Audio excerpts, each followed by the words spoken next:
వాళ్ళ ధర్మాలు ధర్మాలు నీతులు నియమాలు చెప్పేవన్నీ చేయవచ్చేసరికి ప్రాణగంధమై ధర్మాల సూత్రాలు వల్లిస్తారు. కాలాంతకుడు ఎక్కడో రాలేదేవిరా.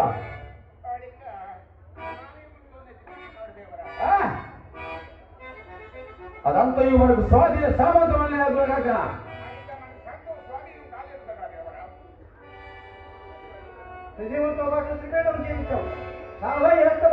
రక్తపాతం మన రక్తపాతం తన ప్రజల్ని జాగ్రత్తం చేసి కర్తవ్యాన్ని బోధించాం.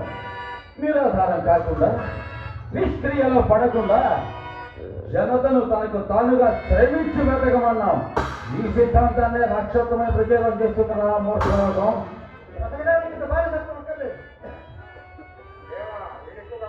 యుద్ధం అంటే యుద్ధం. సృష్టాచుడి యుద్ధాలేని అక్కడైనా ఉందేమో చూపించి ప్రపంచ చరిత్రలో ధర్మం ఏమిటా ధర్మం? అది బలహీన తాంత్రికవాదం.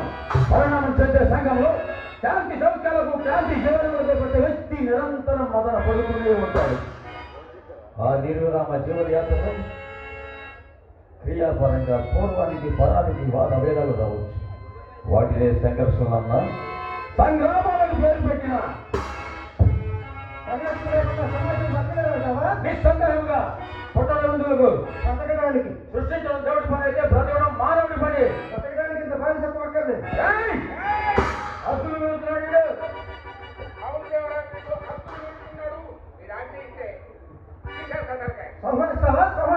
సంతోషంగా స్వప్న దేవాంతగా మన మతం అలవాటయ్యే వరకు వాటిలో అందరూ అంతేరా.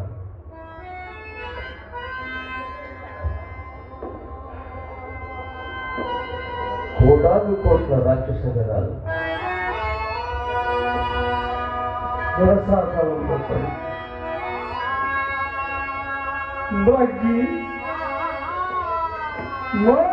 అవుతుంటే ఏ లోకానికైనా దాక్షిణ్యం కలిగింది.